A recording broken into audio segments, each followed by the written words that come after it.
Hello guys, ang aking didiscuss ngayon ay mga agency na bound to Hungary. Ito yung mga agency na makikita sa Pilipinas na legit na meron kaming nakausap na mga kababayan natin dito sa Hungary.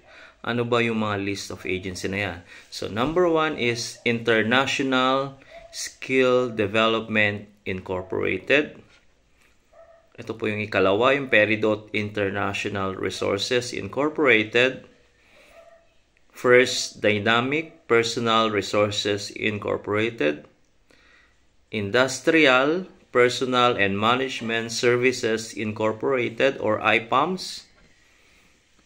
Next ay EMS Services International Incorporated, Pilor Manpower Corporation. Yung Pilor guys, yun yung may mga kasamahan kami sa church na ito yung agency nila. Magandang agency yan. Tsaka yung Peridot. Peridot International Resources. Yan yung mga kasama namin sa simbahan. Pag nagmamas kami, ito yung mga agency na magaganda. At magaganda rin yung kapartner nila na company rito sa Hungary. So if you have opportunity, go to this agency, yung Peridot at tsaka Pilor. Kasi yan pa lang yung nakakausap namin na mga kababayan natin dito na nandito na. Ang gamit nilang agency ay itong dalawa. Yung ikatlo rin, ganun din yung Grant Placement and General Services Corporation. Ito ang aking agency nung ako ay nasa Taiwan. So magandang agency to dahil napakarami nila napapaalis na mga kababayan natin na galing niya sa Pilipinas papunta rito sa Hungary. Next din yung ABA Manpower Agency. Itong agency na to na ABA, meron kaming ka-church din na dito galing sa agency na to. Wala silang placement, wala silang binayaran sa medical.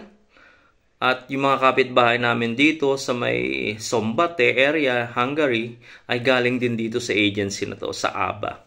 Ang next naman natin ay PNI International. Pag binuksan nyo yung page ng mga to, mostly ay marami silang offer na mga job. So kung naghahanap kayo ng mga trabaho, papunta rito sa Hungary, puntahan nyo itong mga agency na to. Ang next namin ay Al-Asal Manpower Incorporated, Magsaysay Global Services, NYD International Placement Agency Incorporated. Itong mga agency na to ay maganda kasi meron na kaming nakausap sa live namin everyday na galing dito sa Magsaysay, galing sa NYD International. So sana guys, itry nyo puntahan yung mga agency na to at ilalagay ko rito sa aking likuran yung mga list of agency later para makita nyo yung pupuntahan nyo guys. So next vlog natin ay i-discuss ko naman yung individual agency, kung ano yung mga opening nilang trabaho.